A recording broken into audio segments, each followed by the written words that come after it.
2024 तक बिहार को एक बेहतरीन एक्सप्रेसवे की सौगात मिल जाएगी।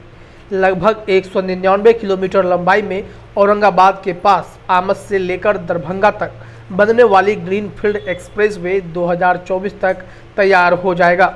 इसके निर्माण पर 6,927 करोड़ की लागत आ गई। फिलहाल इनके लिए जमीन अधिग्रहण की प्रक्रिया चल रही है। पथ निर्माण मंत्री नितिन नवीन ने मई 2022 तक 70% मुआवजा भुगतान करने का लक्ष्य निर्धारित किया है। यह सड़क गोपालगंज किशनगंज एनएच को स्वर्णिम चतुर्भुज मोहनिया डोभी एनएच से जोड़ेगा, साथ ही झारखंड बॉर्डर से नेपाल बॉर्डर को भी जोड़ेगा। आमस दरभंगा एक्सप्रेसवे का निर्माण 4 चरणों में करने की केंद्र सरकार ने मंजूरी देकर राष्ट्रीय स्वीकृति भी कर दी है।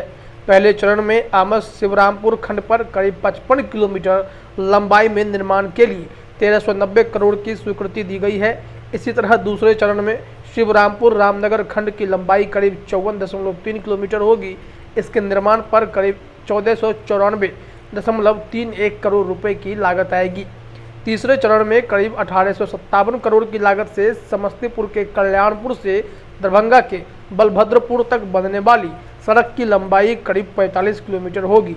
इसके बनने के बाद उत्तर बिहार से दक्षिण बिहार की डायरेक्ट कनेक्टिविटी हो जाएगी, तो फिर यहाँ से लोगों के लिए सफ़र करना बड़ा ही आसान हो जाएगा। और लोग बिहार में एक्सप्रेसवे की मांग लगातार करते आ रहे हैं, तो एक नहीं कई ऐसे एक्सप्रेसवे भी बन रहे हैं। इसके साथ ही साथ रिंग रोड भी बन रहा है और इसको लेकर के लगातार बिहार सरकार के पथ निर्माण मंत्री दिल्ली जाकर के केंद्रीय पथ निर्माण मंत्री और परिवहन मंत्री से लगातार मुलाकात करते हैं और इसको लेकर रोड मैप उनके सामने रखते हैं।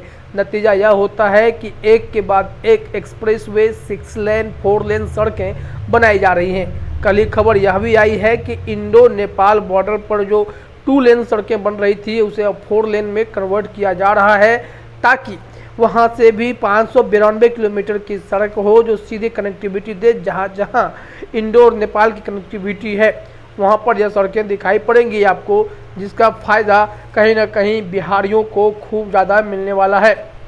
और जहां तक दरभंगा के जो हाईवे की बात है, जो एक्सप्रेसवे बन रहा है खास करके आमस से दरभंगा के बीच में औरंगाबाद होते हुए जो जाना है, लगभग 200 किलोमीटर की डिस्टेंस में है, दूरियां हैं। इसकी इतनी लंबी यह सड़क बनेगी और इसमें खर्च 6,927 करोड़ की आने वाली है। और सबसे बड़ी बात यह है कि यह ग्रीन फील्ड एक्सप्रेसवे है, जिसका लक्ष्य रखा गया है कि 2024 तक में से किसी भी सूरत में तैयार कर लेना है और 2022 तक कुल खर्च का 70% मुआवजा पथ निर्माण मंत्री नितिन नवीन ने भुगतान करने का लक्ष्य निर्धारित कर लिया है और यह जल्द से जल्द इस पर गति के साथ काम दिखाई पड़ने लगेगी।